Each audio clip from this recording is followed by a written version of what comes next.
மங்களம்பேட்டை அருள்மிகு ஸ்ரீ பால தண்டாயுதபாணி சுவாமி ஆலயத்தில் நவகிரக சன்னதி மற்றும் மன்மதன் அஷ்டபந்தன மகா கும்பாபிஷேகம் நடைபெற்றது. கடலூர் மாவட்டம் விருத்தாச்சலம் வட்டம் மங்களம்பேட்டை அருள்மிகு ஸ்ரீ பால தண்டாயுதபாணி சுவாமி ஆலயத்தில் நவகிரக சன்னதி மற்றும் மன்மதன் ஆலயம் புதுப்பிக்கப்பட்ட 2 சன்னதிகளுக்கும் விக்னேஸ்வர பூஜை, புண்ணியாக வாசனம், வேதிகா அர்ச்சனை, மகா திரவியம் ஆகியவை நடைபெற்றது.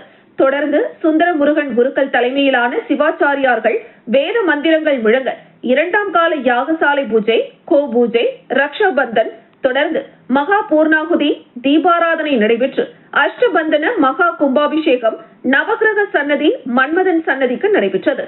இந்த நிகழ்ச்சியில் ஏராளமான பொதுமக்கள் கலந்து கொண்டு சுவாமி தரிசனம் செய்தனர். பக்தர்களுக்கு பிரசாதம் வழங்கப்பட்டது. விழாவிற்கான ஏற்பாடுகளை ஆலய நிர்வாகத்தினர் செய்திருந்தனர்.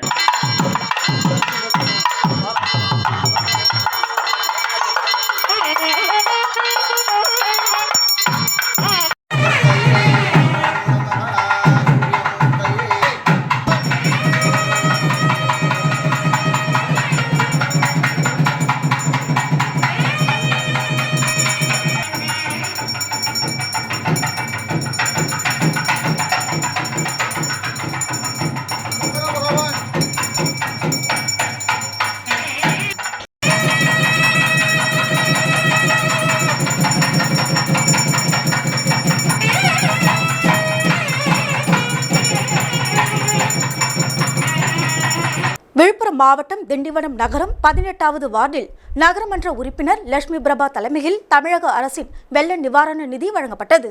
விழுப்புரம் மாவட்டம் திண்டிவனம் நகரம் 18வது வார்டில் நகரமன்ற உறுப்பினர் லட்சுமி பிரபா தலைமையில் வடக்கு மாவட்ட பொறுப்பாளர் சேகர் முன்னிலை வகித்து தமிழக அரசின் வெள்ள நிவாரண நிதியான குடும்ப அட்டைக்கு 2000 ரூபாய் வழங்கி நிகழ்ச்சியை தொடங்கி வைத்தார். இந்த நிகழ்ச்சியில் நகரமன்ற தலைவர் நிர்மலா ரவிச்சந்திரன், மாவட்ட பொருளாளர் ரமணன், நகர செயலாளர் கண்ணன், முன்னாள் மாவட்ட வர்த்தக அணி துணை அமைப்பாளர் பரணிதரன், நகர அவைத்தலைவர் ரவிச்சந்திரன் மற்றும் திமுக நிர்வாகிகள் அப்துல் ரகுமான், ஜெயபிரகாஷ், மாணிக்கம், சேகர், செல்வம், அமுல், பிரகாஷ், பிருத்திவிராஜ் உள்ளிட்ட பலர் கலந்து கொண்டனர்.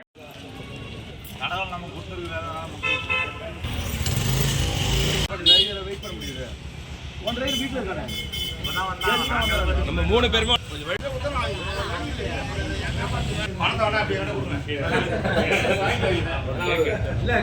எண்ணி கொடுக்குறேன் சார்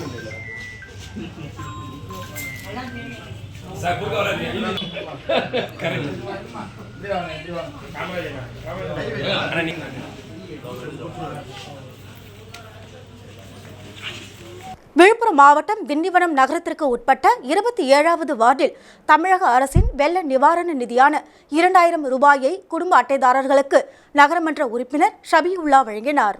விழுப்புரம் மாவட்டம் திண்டிவனம் நகரத்திற்குட்பட்ட 27வது வார்டில் தமிழக அரசின் வெள்ள நிவாரண நிதியான 2000 ரூபாயை குடும்ப அட்டைதாரர்களுக்கு நகரமன்ற உறுப்பினர் ஷபியுல்லா வழங்கினார்.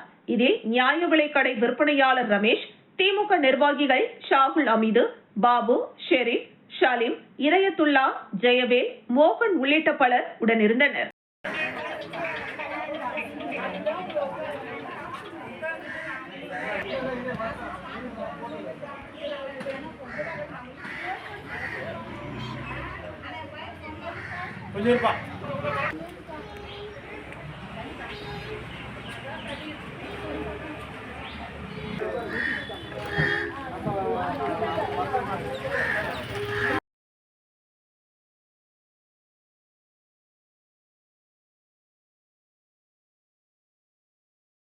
விழுப்புரம் மாவட்டம் திண்டிவனம் வட்டம் 21வது வார்டில் புயல் மழையால் பாதிக்கப்பட்ட பொதுமக்களுக்கு தமிழக அரசின் வெள்ள நிவாரண நிதியினை நகரமன்ற உறுப்பினர் தீபா விக்னேஸ்வர் சிங் வழங்கினார். விழுப்புரம் மாவட்டம் திண்டிவனம் வட்டம் 21வது வார்டில் புயல் மழையால் பாதிக்கப்பட்ட பொதுமக்களுக்கு தமிழக அரசின் வெள்ள நிவாரண நிதியான 2000 ரூபாயை குடும்ப உணவு பங்கீட்டு அட்டைதாரர்களுக்கு திமுக நகரமன்ற உறுப்பினர் தீபா விக்னேஸ்வர சிங் தலைமை தாங்கி பொதுமக்களுக்கு வழங்கினார். இந்த நிகழ்ச்சியில் நகர துணை செயலாளர் கௌதமன், வார்டு கிளை செயலாளர் சின்னதுரை, முன்னாள் நகர துணை செயலாளர் அசோக்குமார், பொறியாளர் அணி மாவட்ட துணை அமைப்பாளர் வெங்கடேச பெருமாள், அயலக அணி மாவட்ட துணை அமைப்பாளர் புனிதன் உள்ளிட்ட பலர் கலந்து கொண்டனர்.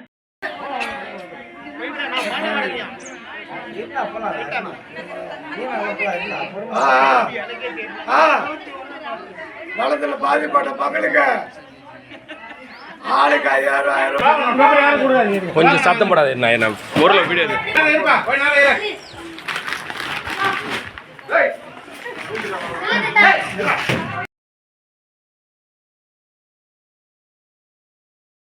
விருத்தாச்சலத்தில் நடுரோட்டில் பழுதாகி நின்ற அரசு பேருந்து பயணிகளை இறக்கிவிட்டு பேருந்தை தள்ளியதால் போக்குவரத்து நெரிசல் பாதிக்கப்பட்டது. கடலூர் மாவட்டம் விருத்தாச்சலத்தில் இருந்து நாள்தோறும் கிராமப்புறங்களுக்கும் வெளி மாவட்டங்களுக்கும் அரசு பேருந்துகள் இயக்கப்பட்டு வருகிறது. இந்த நிலையில் வேப்பூரில் இருந்து 22 என்ற தடம் எண் கொண்ட அரசு பேருந்து பயணிகளை ஏற்றிக்கொண்டு விருத்தாச்சலம் நோக்கி வந்து கொண்டிருந்தது. அப்போது விருத்தாச்சலம் கடைவீதி பகுதியில் வந்தபோது திடீரென பேருந்து பழுதாகி நின்றது. இதனால் பேருந்து ஸ்டார்ட் ஆகாமல் நின்றதால் பயணிகள் அனைவரும் இறக்கிவிடப்பட்டனர். பின்னர் அங்கிருந்த பொதுமக்களை கொண்டு பேருந்தை தள்ளி ஸ்டார்ட் செய்ய முயன்றனர். சுமார் 5 நிமிடமாக பேருந்து ஸ்டார்ட் ஆகாமல் நின்றதால் அப்பகுதியில் போக்குவரத்து நெரிசல் ஏற்பட்டது. இதுகுறித்து போக்குவரத்து துறை அரசு பேருந்துகளை முறையாக பராமரிக்க வேண்டும் என பயணிகள் மற்றும் பொதுமக்கள் கோரிக்கை வைத்துள்ளனர்.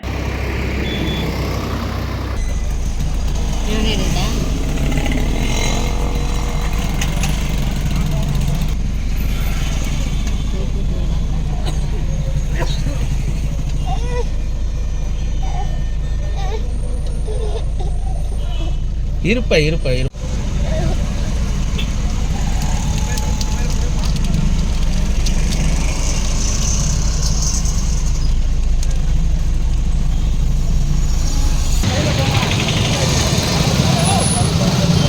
புரட்சியாளர் அம்பேத்கரின் 68வது நினைவு தினத்தை முன்னிட்டு கடலூர் மைய மாவட்டம் சாத்துக்குடல் முகாம் சார்பில் புரட்சியாளர் அம்பேத்கரின் திருவுருவ சிலைக்கு மாலை அணிவித்து மரியாதை செலுத்தி உறுதிமொழி ஏற்பு நிகழ்வு நடைபெற்றது. முகாம் சார்பில் புரட்சியாளர் அம்பேத்கர் அவர்களின் திருவுருவ சிலைக்கு கடலூர் மைய மாவட்ட செயலாளர் நீதிவள்ளல் தலைமையில் மாலை அணிவித்து மரியாதை செலுத்தி உறுதிமொழி ஏற்பு நிகழ்வு நடைபெற்றது. இதில் விருத்தாச்சலம் நகர செயலாளர் மணலூர் முருகன், ஒன்றிய துணை செயலாளர் தென்றல், ஐயாதுரை, சாத்துக்குடல் முகாம் நிர்வாகிகள் சூர்யா, சுந்தர், சதீஷ், மணிகண்டன், சிகாமணி, ஒன்றிய துணை செயலாளர் பாஸ்கர், சக்திவேல் உள்ளிட்ட ஏராளமானோர் கலந்து கொண்டனர்.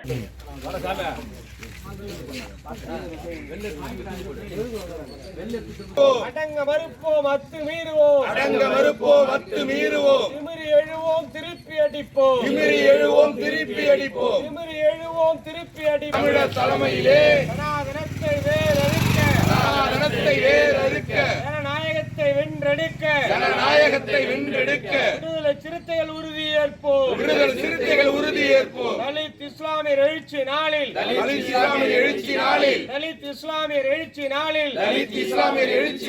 விடுதலை சிறுத்தைகள் உறுதியேற்போம். காசநோய் இல்லா தமிழகம் விழிப்புணர்வு பேரணியை மாநகராட்சி மேயர் சுந்தரி ராஜா தொடங்கி வைத்தார். தமிழகத்தில் காசநோய் இல்லாத நிலையை அடைய அரசு பல முயற்சிகளை மேற்கொண்டு வருகிறது. அதன்படி தேசிய காசநோய் ஒழிப்பு திட்டத்தின்படி காசநோய் ஒழிப்பு குறித்த விழிப்புணர்வு நிகழ்ச்சி கடலூர் நகர அரங்கில் நடைபெற்றது. இப்பேரணியை கடலூர் மாநகராட்சி மேயர் சுந்தரி ராஜா கொடியசைத்து துவக்கி வைத்தார். கடலூர் நகர அரங்கில் தொடங்கிய இந்த பேரணி நகரின் முக்கிய வீதிகள் வழியாக அரசு தலைமை மருத்துவமனையில் நிறைவு பெற்றது. இப்பேரணியில் செவிலிய பயிற்சி மாணவ மாணவிகள் 50க்கும் மேற்பட்டோர் கலந்து கொண்டு காசநோய் ஒழிப்பு குறித்த விழிப்புணர்வு பதாகைகளை ஏந்தி பேரணியாக சென்றனர். முன்னதாக காச நோயில்லா தமிழகத்தை உருவாக்குவோம் என்ற நோக்கில் உறுதிமொழி ஏற்கப்பட்டது.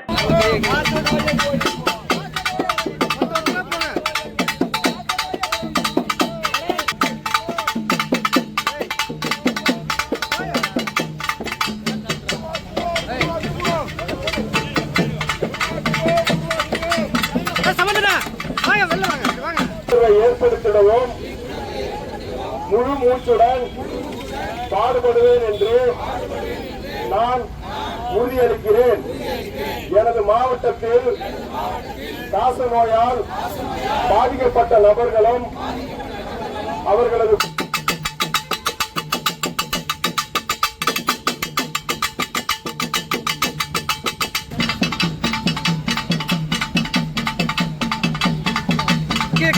சோனா தொழில்நுட்ப கல்லூரியின் 24வது பட்டமளிப்பு விழாவில் 1307 மாணவ மாணவிகளுக்கு பட்டங்கள் வழங்கி கௌரவிப்பு. சேலம் சோனா தொழில்நுட்ப கல்லூரியின் பட்டமளிப்பு விழா கல்லூரியின் வளாகத்தில் நடைபெற்றது. கல்லூரி தலைவர் வள்ளியப்பா தலைமையில் நடைபெற்ற பட்டமளிப்பு விழாவில் துணைத் தலைவர்கள் சொக்கு வள்ளியப்பா, தியாகு வள்ளியப்பா ஆகியோர் முன்னிலை வகித்தனர். இதனைத் தொடர்ந்து கல்லூரி முதல்வர் செந்தில்குமார் அனைவரையும் வரவேற்று பட்டமளிப்பு விழா அறிக்கையை சமர்ப்பித்தார். சிறப்பு விருந்தினராக தமிழ்நாடு வேளாண்மை பல்கலைக்கழக துணைவேந்தர் கீதாலட்சுமி கலந்து கொண்டு 10 பட்டதாரிகளுக்கு முனைவர் பட்டங்களையும், சிறந்த தரவரிசை பட்டியலில் இடம் பிடித்த 49 மாணவ மாணவிகள் மற்றும் இளநிலை பட்டதாரிகள் 994, முதுநிலை பட்டதாரிகள் 303 பேர் உட்பட 1307 மாணவ மாணவிகளுக்கு பட்டங்களை வழங்கி வாழ்த்துக்களை தெரிவித்தார். இதனைத் தொடர்ந்து சிறப்பு விருந்தினர்கள் பேசுகையில், சிறப்பான கல்வி சேவையை அர்ப்பணித்த பேராசிரியர்களுக்கு பாராட்டுகளை தெரிவித்து, மேலும் சிறந்த உள்கட்டமைப்பு, மாணவர்களை சிறந்தவர்களாக தயார்படுத்துதல், ஆராய்ச்சி உள்ளிட்ட துறைகளில் சோனா கல்லூரி சிறந்து விளங்குவதால் தான் பல விருதுகளை பெற்றுள்ளது என்றனர்.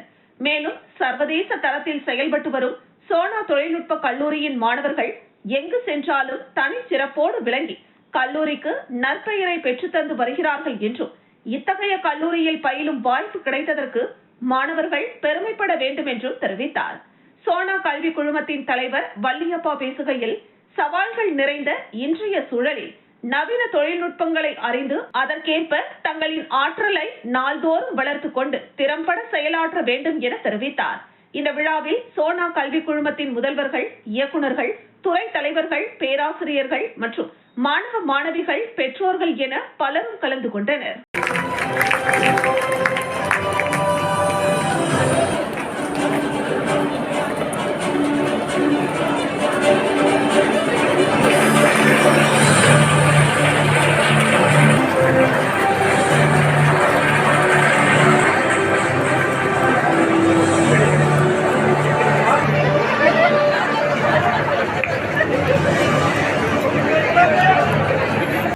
சேலம் மாவட்டத்தில் முதன்முறையாக கோகுலம் மருத்துவமனையில் சிறுதுளை இருதய அறுவை சிகிச்சை தொடங்கப்பட உள்ளதாக ஸ்ரீ கோகுலம் மருத்துவமனை மேலாண்மை இயக்குநர் அர்த்தநாரி தகவல் தெரிவித்துள்ளார்.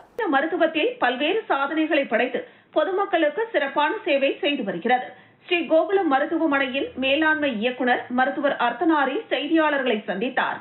அப்போது அவர் கூறுகையில், இருதய அறுவை சிகிச்சை சிறு துளை மூலம் செய்யப்படுகிறது. இதுபோன்ற அறுவை சிகிச்சைகள் பெரிய நகரங்களில் மட்டுமே உள்ளன. குறிப்பாக சென்னை, கோவை உள்ளிட்ட ஒரு சில நகரங்களில் மட்டுமே உள்ள நிலையில் சேலத்திற்கு முதன்முறையாக சிறு துளை இருதய அறுவை சிகிச்சை தொடங்கப்பட உள்ளது. இன்று இந்த சிகிச்சை முறை பிரிவை தமிழ்நாடு மருத்துவ கவுன்சில் உறுப்பினர் முருகநாதன் தொடங்கி வைத்தார். இந்த சிறு துளை அறுவை சிகிச்சை என்பது இருதயத்தில் ஏற்படும் கோளாறுகளுக்கு அதிநவீன முறையில் இரத்தப்போக்கு இல்லாமல் செய்யக்கூடிய அறுவை சிகிச்சை என்றும், இந்த அறுவை சிகிச்சை முடிந்த ஒரு சில தினங்களில் அன்றாட பணிகளுக்கு திரும்ப வாய்ப்புள்ளது எனவும் தெரிவித்தார். குறிப்பாக மாரடைப்புக்கான பைபாஸ் அறுவை சிகிச்சை உள்ளிட்ட இருதய சம்பந்தமான நோய்களுக்கு சிறு துளை அறுவை சிகிச்சை மிகவும் உதவியாக இருக்கும் எனவும் கூறினார். இந்த சிகிச்சை பிரிவு 24 மணி நேரமும் செயல்படும் எனவும் தெரிவித்தார். இந்த செய்தியாளர்கள் சந்திப்பின் போது ஸ்ரீ கோகுலம் மருத்துவமனையின் மருத்துவர்கள் விஜய், ஆனந்த், நாகூர் மீரா, பிரபாகர், செல்வம், ராஜேஷ், ஜெயதேவ் மற்றும் மருத்துவமனை நிர்வாகிகள் பலர் கலந்து கொண்டனர்.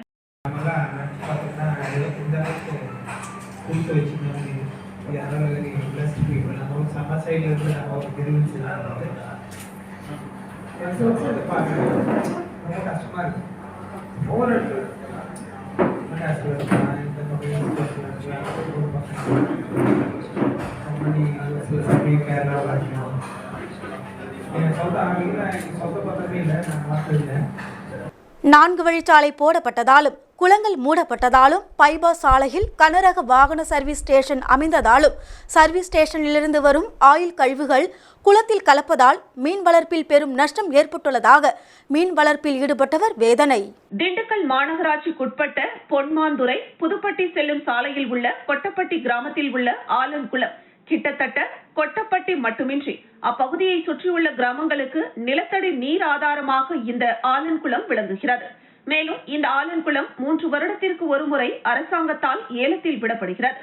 ஏலத்தில் எடுப்பவர்கள் மீன் குஞ்சுகளை இந்த குளத்தில் விட்டு பராமரித்து வளர்த்த பிறகு 6 மாதத்திற்கு ஒருமுறை பிடித்து வெளி சந்தைகளுக்கு விற்று வருகின்றனர். தற்போது கொட்டப்பட்டி அருகே உள்ள ரெட்டலை பாறையை சேர்ந்த ராஜ்குமார் மற்றும் டேவிட் ஆகிய இருவரும் தற்போது இந்த குளத்தை ஏலத்தில் எடுத்து மீன் குஞ்சுகளை வளர்த்து மீன் பிடித்து விற்று வருகின்றனர். 30 வருடங்களுக்கு முன்பு இந்த குளத்திலிருந்து பிடிக்கும் மீன்கள் திண்டுக்கல் முழுவதும் பிரபலமாக விற்று வந்ததாக ராஜ்குமார் தெரிவித்தார்.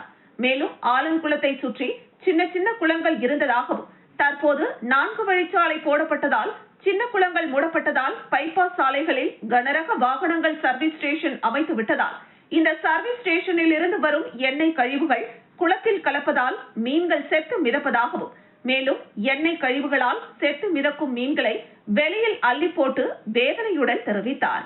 மேலும் குளத்தின் கரையோரம் இருக்கும் மரங்களில் வெளிநாட்டு பறவைகள் வந்து தங்கி செல்வதாகவும் கரும் நாரை, வெள்ளை கொத்தி, வெளிநாட்டு வாத்துகள், கௌதாரி, காடைகள் உள்ளிட்டவைகள் இந்த ஆலங்குளத்தில் சுற்றி இருப்பதாகவும் தெரிவித்தார். மேலும் இந்த பறவைகளால் மீன் குஞ்சுகளுக்கு ஆபத்து இல்லை என்றும் கரும் நீர் காகம் என்று ஒரு பறவை உள்ளதாகவும் அது மீன் குஞ்சுகளை வேட்டையாடுவதாகவும் வேதனையுடன் தெரிவித்தார். மேலும் இந்த குளத்தில் பிடிக்கும் மீன்கள் திண்டுக்கல்லில் உள்ள கிராம பகுதிகளுக்கும் விற்பனைக்கு செல்வதாக பெருமையுடன் கூறினார். மேலும் இந்த குளத்தில் பாறை மீன், கட்லா மீன், விரா மீன், ரேகு மீன் இருப்பதாகவும் மேலும் மழைக்காலங்களில் குளத்தை சுற்றியுள்ள ஓடைகளில் இருந்து வரும் தேலி மீன்கள் இந்த குளத்திற்கு வந்தால் இந்த குளத்தில் இருக்கும் அனைத்து மீன்களையும் தின்று விடுவதாகவும் தெரிவித்தார்.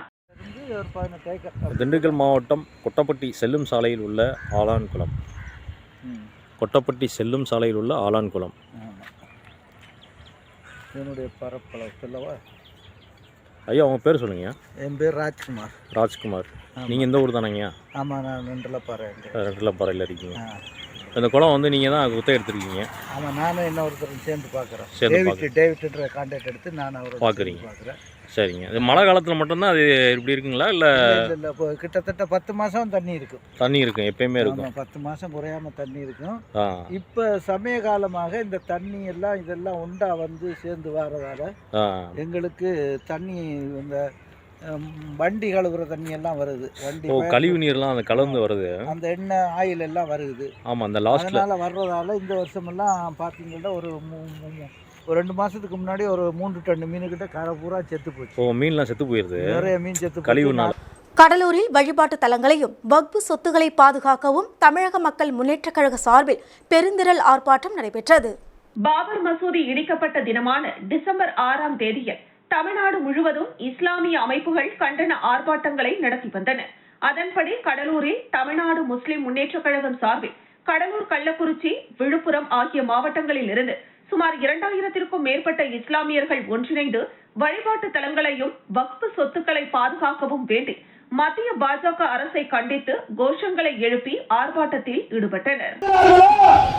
அவர்களுக்கு சொந்தம் என்று ஒரு பாராளுமன்றத்தில் சட்டம் இயற்றப்பட்டது. ஆனால் அதெல்லாம் இன்றைக்கு துவக்கிட்டு ஊபி அரசை மானங்கெட்ட ஊபி அரசை மனம் கொதித்து கண்டிக்கின்றோம். ஆடுபட்டு கட்டிய வீட்டை உள்பாட்டு தலங்கள் பாதுகாப்பு சட்டம் வழிபொழிந்து போவதா? முஸ்லிம்கள் எதிர்களை கட்டினார்கள், தடுத்தார்கள். 5 இளைஞர்களை சுட்டு கொலை செய்தது அந்த அரசாங்கம், பாஜக அரசாங்கம். அது மட்டுமா என்று சொல்லும் சட்டத்தை கொண்டளிக்க துடிக்கின்ற பெஞ்சல் புயலால் பாதிக்கப்பட்ட விவசாயிகள் பயிரிடப்பட்ட பயிர்களை உரிய ஆய்வு செய்து நிவாரணம் வழங்க வேண்டி மாவட்ட ஆட்சியர் மற்றும் வேளாண் துறை அதிகாரிகளுக்கு விவசாயிகளும் மழையினால் வீடு இழந்தோர் கண்ணீர் மல்க கோரிக்கை. கள்ளக்குறிச்சி மாவட்டம் உளுந்தூர்பேட்டை மற்றும் அதனை சுற்றியுள்ள பரிக்கல், பெரும்பாக்கம், குச்சிப்பாளையம், ஆவலம், திருநாவலூர், மேட்டத்தூர், களத்தூர் உட்பட 100ற்கும் மேற்பட்ட கிராமங்களில் சுமார் 1000 ஏக்கர் பரப்பளவில் சம்பா சாகுபடி செய்யப்பட்டு வந்தது. இந்த நிலையில் பெஞ்சல் புயல் காரணமாக பெய்து வந்த தொடர் கனமழை காரணமாக இந்த பகுதியில் சுமார் 20 சென்டிமீட்டர் அளவிற்கு மழை பெய்ததால் பெரும்பாலான ஏரி குளங்கள் நிரம்பியது. அதனால் பெரும்பாலான ஏரிகள் நிரம்பி உபரி நீர் வெளியேறி வந்ததாலும் கனமழை காரணமாகவும் நெற்பயிர்களில் மழைநீர் அதிக அளவில் தேங்கியுள்ளது. இந்த உபரி நீர் வெளியேற்ற முடியாத காரணத்தினால் தொடர்ந்து மழை பெய்து வருவதால் தொடர்ந்து நெற்பயிர்கள் மழைநீரில் மூழ்கியுள்ளது. ஆவலம், மேட்டத்தூர், திருநாவலூர், உடையானந்தல், பரிக்கல் உள்ளிட்ட கிராமங்களில் சுமார் 1000 ஏக்கர் பரப்பளவில் பயிரிடப்பட்ட நெற்பயிர்கள் அனைத்தும் மழைநீர் சூழ்ந்து நீரில் மூழ்கியுள்ளது. இதனால் ஒரு ஏக்கருக்கு 30,000 ரூபாய் செலவு செய்யப்பட்டுள்ள நிலையில் நெற்பயிர்கள் அனைத்தும் அழுகும் நிலை ஏற்பட்டுள்ளது. இதனால் சுமார் 1000த்திற்கும் மேற்பட்ட விவசாயிகள் கடுமையாக பாதிக்கப்பட்டுள்ளனர். பாதிக்கப்பட்ட விவசாய நிலங்களை வேளாண்மை துறை அதிகாரிகள் நேரில் பார்வையிட்டு தங்களுக்கு உரிய நிவாரணம் வழங்க வேண்டும் என விவசாயிகள் கோரிக்கை வைத்துள்ளனர்.